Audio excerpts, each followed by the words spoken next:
Bueno, y si te digo, Fede, que Uruguay es una excepción a la regla, enseguida dirías, sí, Uruguay es una excepción a la regla. Ojo que estamos escuchándolos a ustedes acá.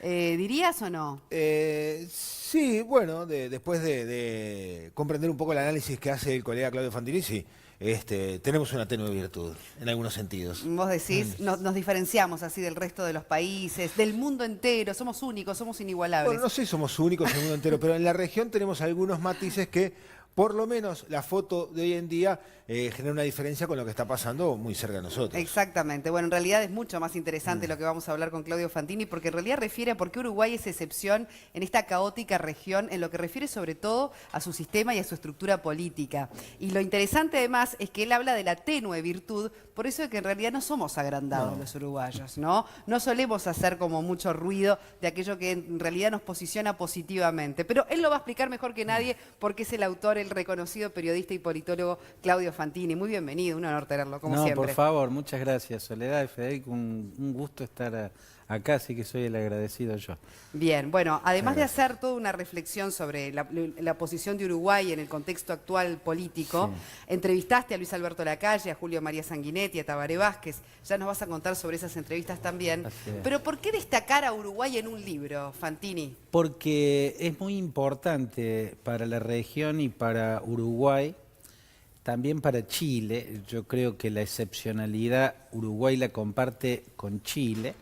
Es muy importante destacar, sobre todo en este momento, en esta etapa de la historia, en esta etapa de la globalización, donde en todos los rincones del planeta estamos viendo el emerger de energúmenos, para decirlo de algún modo. O sea, la gente vota antisistema, ¿no? Es una etapa, una coyuntura de la historia en la cual la mezcla de la incertidumbre y el miedo, producto de muchos factores, entre ellos fundamentalmente el capitalismo entrando en una etapa de capitalismo tecnológico y financiero. Son dinámicas que hacen que el hombre común pierda una claridad de hacia dónde va, de cómo va a ser su vida dentro de poco, y eso hace que las sociedades en el miedo, en las urnas, engendren liderazgos demagógicos, algunos verdaderamente oscuros, ¿no? Tenemos un ejemplo reciente en Brasil. El caso de Brasil es, más allá de lo que luego sea el gobierno, yo no descarto para nada que la gestión de Bolsonaro pueda tener muy buenos resultados y pueda alejar los fantasmas que se han creado, pero los fantasmas que se han creado tienen que ver con aquello que lo hizo conocido a Bolsonaro en Brasil. Y lo que lo hizo conocido en Brasil no es su actividad como legislador, que es muy pobre. En casi 30 años hay un puñadito insignificante de leyes, también insignificantes. Lo que lo hizo conocido fue decir barbaridades, decir cosas horribles, cosas repugnantes.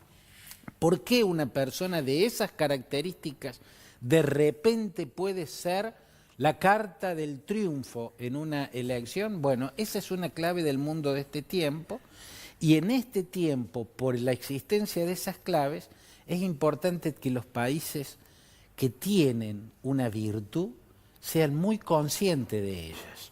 Chile y Uruguay la tienen. En Chile, este libro retrata la región, Sudamérica, desde las últimas dictaduras hasta la fecha, ¿no? Y desde las últimas dictaduras hasta la fecha, Chile y Uruguay tuvieron gobiernos que todos empezaron y todos terminaron, ninguno se cayó.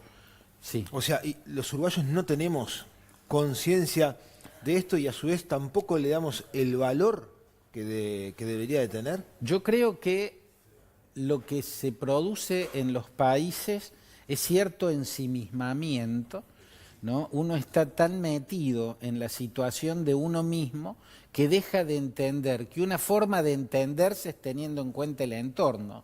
Yo no sé exactamente cómo soy si no estoy viendo lo que me rodea.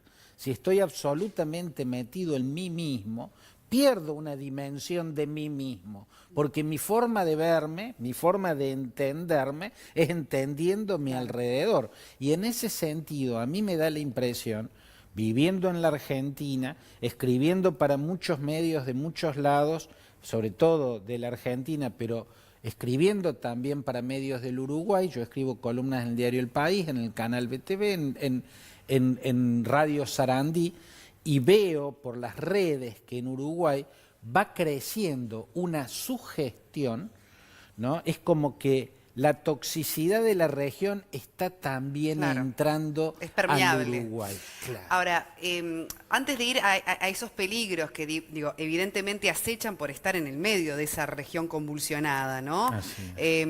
Hablas de la cultura de un país y cómo la cultura de un país es la que defiende definitivamente, por ejemplo, este sistema tan democrático que tenemos en Uruguay, ¿no? A ver si lo podés explicar mejor, porque bueno, una de las cosas que destacás es eso, es la cultura de la idiosincrasia uruguaya, ¿verdad? Que lleva a esta cierta estabilidad que se muestra como un diferencial de la región. Sí, yo lo que creo que Uruguay tiene como un valor muy importante y es muy dificultoso encontrarlo en el resto. Basta mirar del otro lado del río, basta mirar del otro lado de las fronteras hacia el norte. Es una posibilidad de diálogo, ¿no? Una actitud dirigencial más humilde, ¿no? Quien está en el gobierno hoy y antes, siempre estamos hablando después de las dictaduras, tiene una actitud más humilde hacia la oposición, no la pasa por encima. En la Argentina, quien tiene el poder se siente dueño del poder. Avasalla. Se cree predestinado a tener el poder, cree que la historia comienza con él y que su misión sagrada es cambiar la historia, ¿no? Es como una suerte de patología. Todo el que llega al gobierno tiene una esencia mesiánica y ese es uno de los problemas de la Argentina. Yo, en un libro anterior, bastante anterior, que se llamó El componente monárquico, explico por qué en Latinoamérica, con excepciones como Uruguay, a nivel latinoamericano, otra excepción es Costa Rica, ¿por qué en Latinoamérica predomina una cultura monárquica? Latinoamérica es más monárquica que Europa, incluidos los países que tienen reyes y princesas, porque en los países europeos que tienen reyes y princesas no tienen poder real, son figuras decorativas, tienen, digamos, roles más formales y protocolares que poder. Poder no tienen. En cambio, en Latinoamérica Concentran mayor poder. Concentran absolutamente. El gobernante latinoamericano es la cultura caudillista. En Rusia se lo llama zar, en Irán, en Persia se lo llamaba shah, en Latinoamérica se llama caudillo, a nuestro monarca.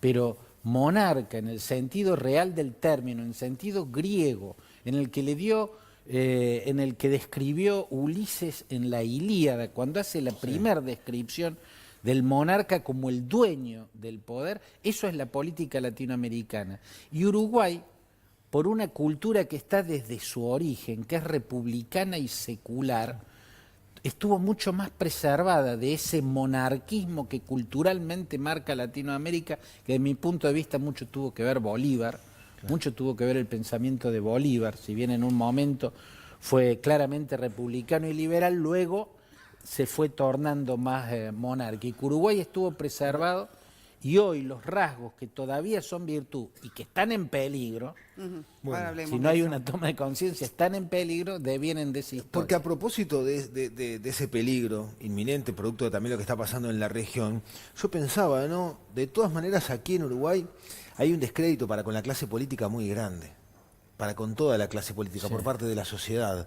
Ya no le creen, se ha desprestigiado el rol del político aquí en nuestro país. Sin embargo, entienden que no están dadas las condiciones como para que surja una figura de las características de Bolsonaro aquí en Uruguay.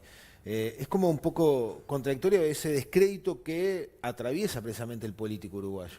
Yo creo que ese descrédito a veces tiene fundamentos reales y a veces tienen fundamentos históricos. Es un momento en el que en el mundo las clases políticas están en el descrédito.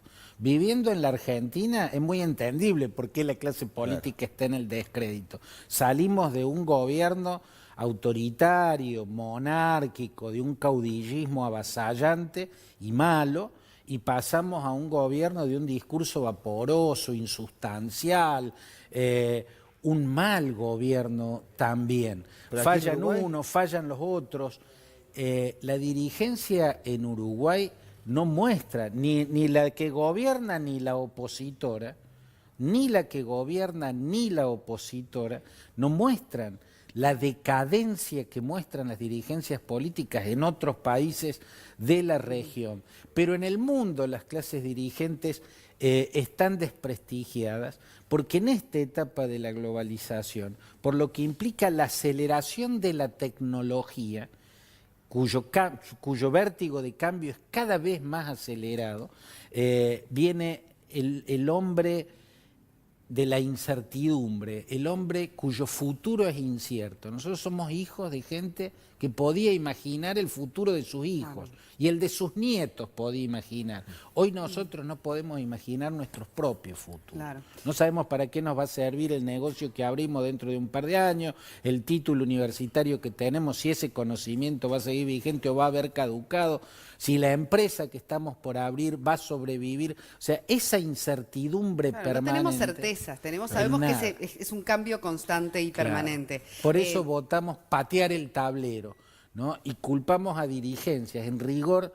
no en todos los casos son las dirigencias. En Argentina sí, la dirigencia a diestra y siniestra es decadente. Bueno, igual destacabas con Chile también esto que vale la pena, ¿no? O sea, ponerlo en relieve, que de los pocos países, o sea, Uruguay y Chile únicamente lograron que sus 5 mandatarios post-dictadura culminaran sus mandatos sin excepción, digamos, a diferencia de la región donde esto no ha ocurrido. Sin embargo, bueno, hubo la renuncia de un vicepresidente, que fue un hecho sin precedentes en la institucionalidad uruguaya, que también me gustaría quizás desde ese punto de vista... Ese fue el único sacudón que tuvo... ¿Qué lectura le haces, por ejemplo, a ese hecho reciente, verdad, bueno, para los uruguayos? Y después si puede ser más específico también en esos peligros que acechan, ¿verdad? O que nos abren la posibilidad a esas grietas que se dan justamente en los países de la región. Bueno, en este libro, La tenue virtud, yo hablo del Uruguay mostrando la región y describiendo todas las crisis políticas y económicas que han mantenido a todos los países que rodean a Uruguay en estado catatónico permanente. Mi forma de describir Uruguay es describiendo su entorno. El caso específico que vos citás llamó mucho la atención. O sea, hay 2 puntos de observación, desde Uruguay y desde afuera de Uruguay. Como yo vivo en la Argentina, soy argentino y resido en la Argentina, voy a decir la sensación que nos causó el caso visto desde la Argentina.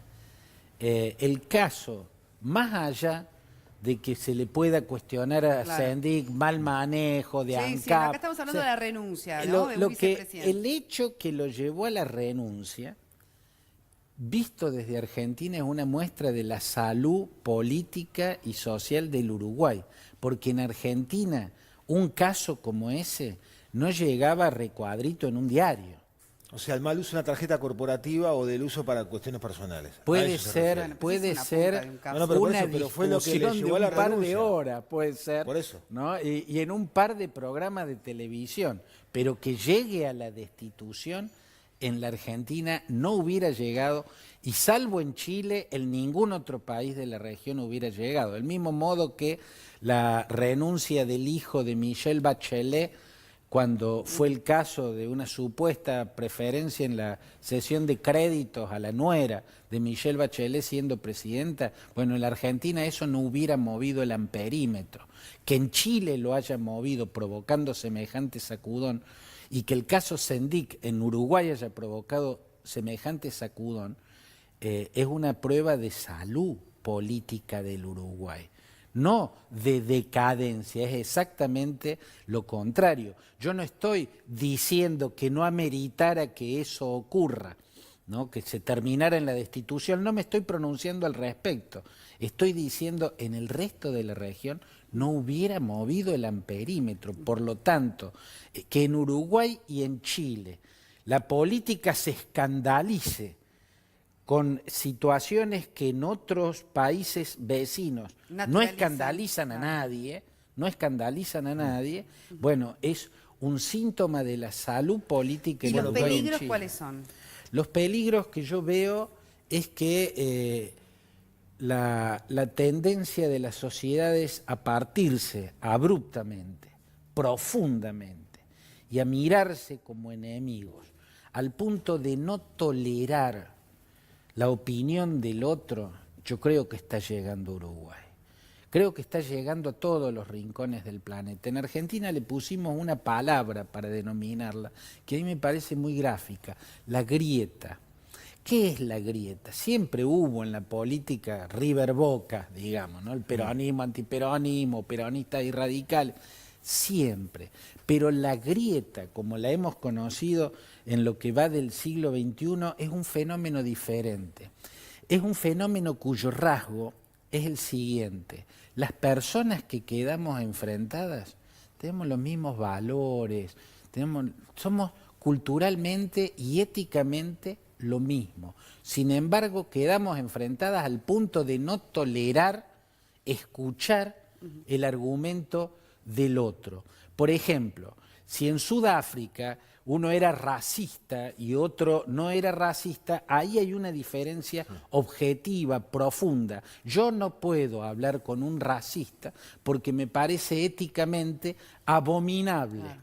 Pero yo, crítico del kirchnerismo, por ejemplo, tengo la dificultad que tienen todos en la Argentina para hablar de un lado al otro de la grieta, y cuando te pones y ves las dos partes, son personas exactamente iguales.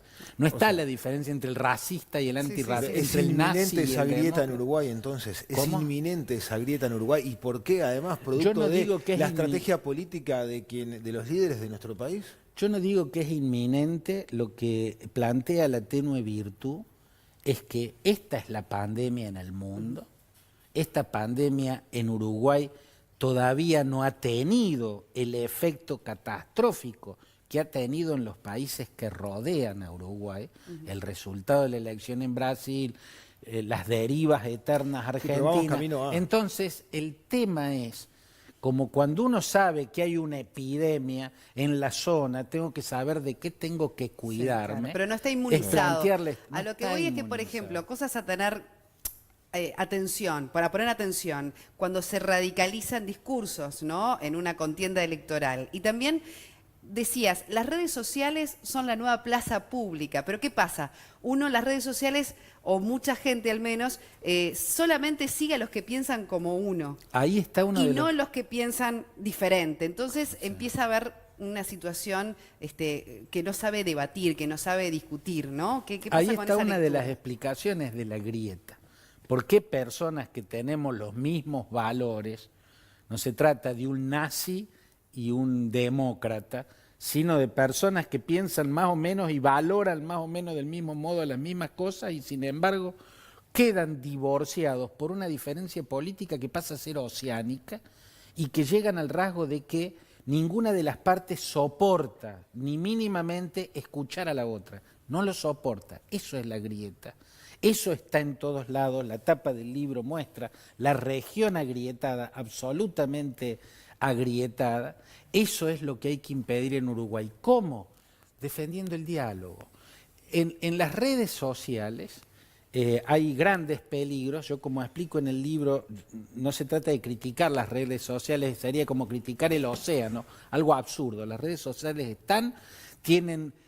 ofrecen grandes ventajas en muchas cosas, y también son el bosque donde aguardan grandes acechanzas. Por ejemplo, esto que describía Soledad, que lo describe también el libro, que es el ensimismamiento. Yo paso a habitar una aldea en la cual todos piensan como yo, todos tienen mis filias y mis fobias, todos queremos lo mismo y todos despreciamos lo mismo. habitar estas aldeas produce ese ensimismamiento que me vuelve absolutamente intolerante hacia una posición diferente. ¿Por qué? Porque el ensimismamiento a lo que nos lleva en estas aldeas de la red es a dejar de lado la razón por la emoción. Cuando vos dejás de lado la razón, dejás de razonar la política, la economía y la sociedad, porque pasás a emocionarte frente a la política y la sociedad, se produce el siguiente hecho. Cuando la realidad te desmiente, cuando la realidad te dice, mira, esto en lo que vos creías no es así, es asá, sencillamente prescindís de la realidad. ¿Te das cuenta? La dejás de lado. En la Argentina una parte importante del país que adoró casi religiosamente a un liderazgo ante las evidencias de la corrupción de ese liderazgo, sencillamente lo niega. Sin argumentos. De distintos modos lo niega. Enceguecidos. Y es esa realidad, ese fanatismo radical que, por ejemplo, puede llevar a tener consecuencias muy graves dentro de la sociedad argentina, si es que, por ejemplo, se concreta un procesamiento para con la expresidenta. Todo es peligroso en la Argentina. O sea, se puede especular con una, no digo una guerra civil, pero si la justicia llega a caerle con todo el peso de la ley a la expresidenta. Bueno, ahí depende, Federico, de cómo esté la economía en ese momento. Lo mejor que está pasando para Cristina Kirchner es el fracaso de la economía de Macri. Macri está fracasando estruendosamente, hay un macrismo ciego que se niega a ver que ese fracaso se debe a la inutilidad del gobierno en muchos aspectos, más allá de que la situación pueda revertirse. Si la situación se revierte, va a ser gracias al Fondo Monetario, o sea, va a ser un acierto la receta que aplicó el Fondo Monetario. La que aplicó Macri durante 2 años y medio no dio nada, pero cuando la política se siente desde las emociones, la realidad no me importa.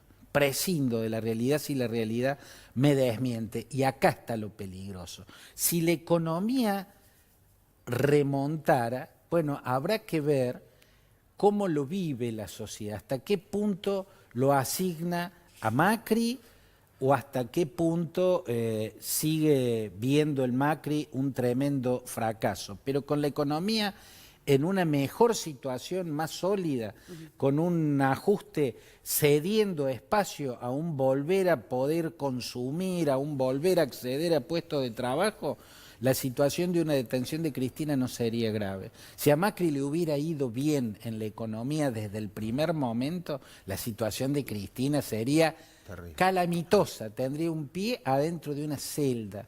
Pero como Macri económicamente hasta aquí fracasó, bueno, la situación de Cristina es más aliviada. El problema es que el país quedó atrapado entre dos liderazgos que se necesitan mutuamente, ¿no? Porque Macri tiene como carta fuerte ser la contracara de Cristina. Pide el voto para que no vuelva Cristina. Y Cristina tiene el voto de los que detestan a Macri. Claro.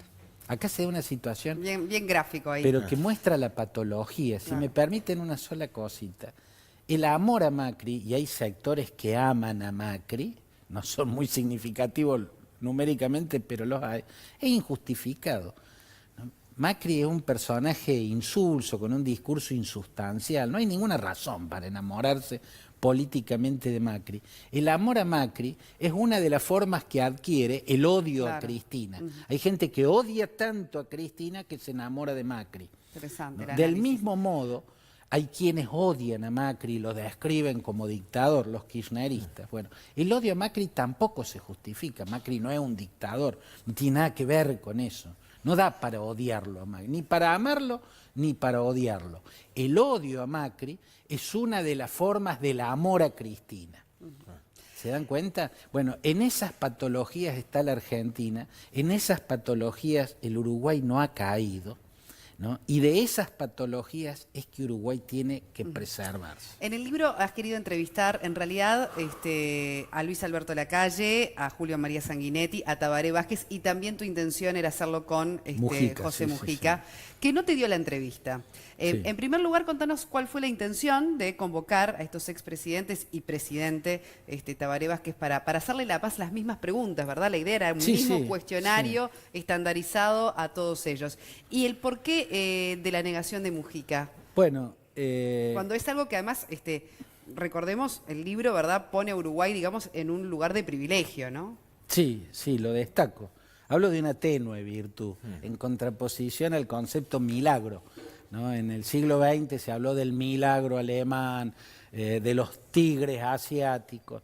Yo quiero ser más módico en esto, ¿no? Quiero destacar la palabra virtud y mostrarla como algo tenue, pero importante, ¿no?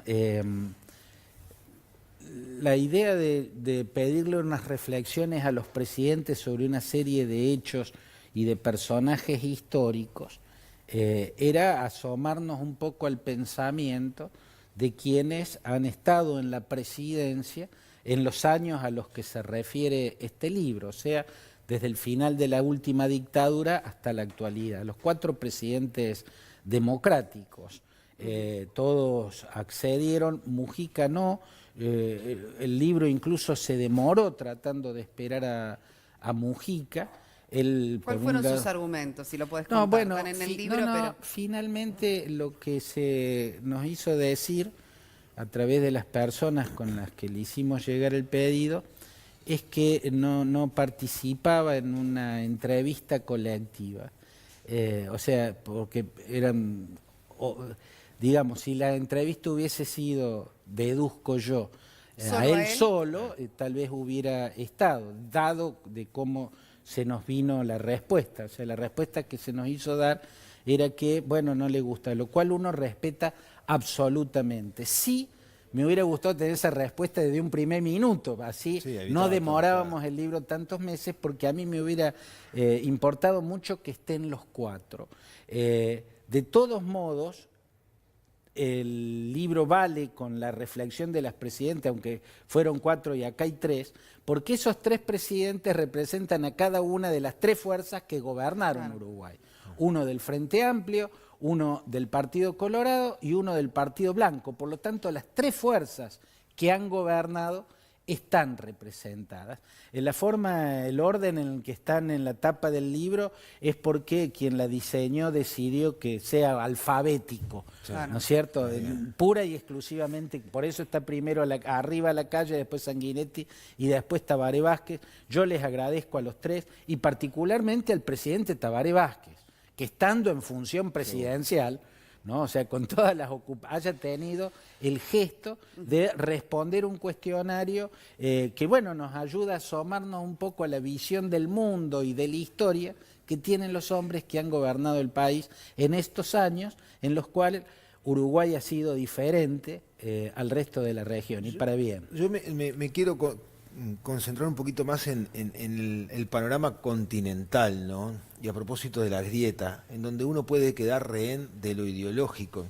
Y apunto a la dualidad de criterio que tienen algunos líderes para analizar distintas situaciones. Cotejo, por ejemplo, lo que pasó en Brasil en las elecciones y lo que pasa en Venezuela con Maduro. Ser rehén de una ideología genera precisamente que la grieta se profundice. Yo creo que en este tiempo la ideología vuelve a ocupar el lugar de las religiones.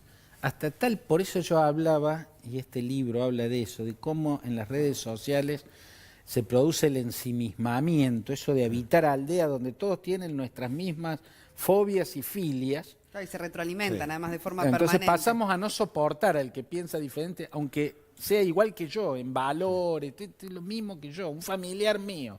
Sin embargo, de política no puedo hablar porque vamos a terminar mal. Hasta tal punto la política volvió a ocupar el lugar de la religión, o sea, dejamos de pensar con la razón y pensamos con la emoción, ¿no? Ponemos lo que queremos creer por encima de lo que es real, que uno de los rasgos de este tiempo es el advenimiento de la religión, lisa y llanamente, en el terreno de la política. Si un personaje como Bolsonaro, a pesar de haber cobrado notoriedad por las cosas repugnantes que dijo siempre, y digo repugnantes porque decir, por ejemplo, que prefiere tener un hijo muerto antes que tener un hijo homosexual, es algo repugnante.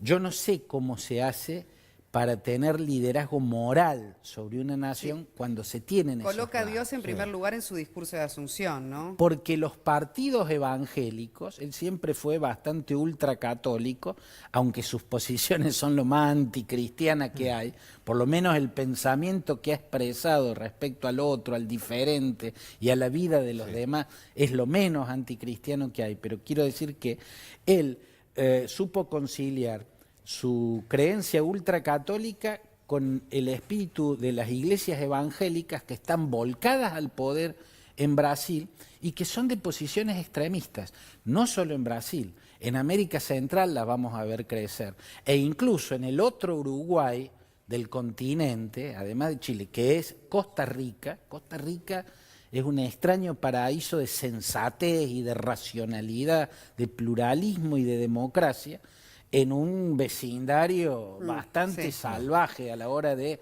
hacer política. En Costa Rica, la última elección, después de haber tenido un gran presidente como Luis Guillermo Solís, profesor universitario que hace de la humildad un culto, su primer decreto fue prohibir que en las oficinas públicas estén cuadros de él como presidente, ¿no? Viste que todas las oficinas públicas siempre...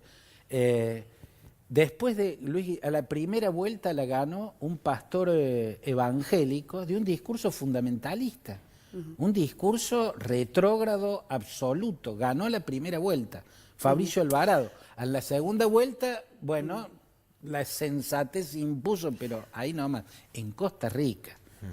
O sea, este es un Fantini, fenómeno que viene para quedarse. Y por último, porque el análisis de toda la región está en el libro, sin duda, hablas del caso Costa Rica también, pero para ir cerrando, también está el relacionamiento de los países entre sí, ¿no? De un bloque regional como puede ser América del Sur, más allá del Mercosur y demás, donde estas diferencias políticas, ideológicas, de forma de hacer política también empiezan muchas veces a chocar con los intereses económicos, comerciales de los países, ¿no?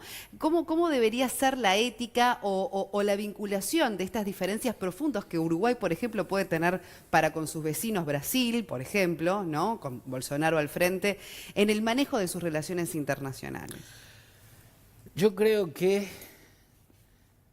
en las relaciones internacionales tiene que haber una línea media de distante respeto o de cercanía distante. Voy a usar este término medio oxímoron, ¿no?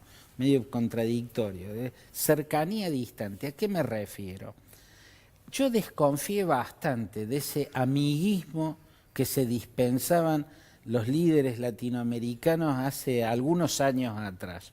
El amiguismo no es el camino a la integración, ¿no? Cuando uno veía Chávez, su hiperprotagonismo y ese medio como club de tipos que pensaban parecido, yo no creo que hayan pensado parecido, yo veo diferencia oceánica de Lula y Chávez, ¿no es cierto? Pero a nivel regional daba la impresión de que la integración iba a avanzar más porque los presidentes estaban en una misma vereda ideológica. Personalmente siempre me pareció eso un estropicio, porque en realidad las verdaderas integraciones se dan desde los tejidos institucionales, y los tejidos institucionales en los países son más sólidos cuando el protagonismo de un líder es menos resonante. Mientras más poder tiene un líder, menos poder tienen las instituciones. Y a la integración se las hace de las instituciones, no desde los líderes. Pero así como es patológico ese amiguismo ideológico que se profesaron tanto hasta hace unos años, la contracara no es la aversión política, ¿no? Si Bolsonaro empieza a cumplir las cosas que ha dicho siempre, y si empezamos a ver masacres en Brasil, si empezamos a ver linchamientos a homosexuales, si empezamos a ver cosas espantosas, ¿no?, que van a surgir del discurso espantoso que él ha dado hacia las minorías raciales, sexuales, ideológicas, entonces sí, habrá que ver si la región se atreve a levantar la voz, como yo creo hay que levantarla con Maduro, con Daniel Ortega, también con Juan Orlando Hernández, el presidente de Honduras, con Jaime Morales, el presidente, con Jimmy Morales, el presidente de Guatemala. O sea, las condenas o las sanciones no deben ser ideológicas, por afinidad ideológica no tengo ni que condenar al otro ni que perdonar. Estaba lo que Ni que le preguntaba defenderlo. hoy, ¿no? Claro, Ser las rehén cuestiones del ideológicas ideológico. tienen que quedar de lado. En principio, Bolsonaro es el presidente decidido por la sociedad brasileña, por lo tanto yo me tengo que entender institucionalmente con Brasil y me tengo que llevar bien institucionalmente con Brasil. Si Bolsonaro empieza a cometer crímenes de lesa humanidad, ojalá no ocurra, pero no sería descabellado porque por ese lado iba su discurso, una apologeta de la violación de los derechos humanos. Si cumpliera con eso de lo que tanto habló, ojalá que no, y creo que no lo va a hacer, pero si cumpliera, espero que la región sepa repudiarlo, y que sepa repudiar a Maduro, a Daniel Ortega, al presidente Hernández de Honduras, al presidente Jimmy Morales de Ecuador. Está Hay que claro. empezar a saltar esas barreras ideológicas. Bien, muchísimas gracias, Gracias, Claudio Fantini. Fantini, muy Gracias. claro, muy gráfico y un nuevo libro entonces que a los uruguayos nos incumbe y mucho, que se llama La tenue virtud. Gracias por habernos acompañado y por todo este Muy análisis gentil, que nos has Muchas ofrecido. gracias a ustedes. Siempre un muy gusto grato recibirlo. escucharte.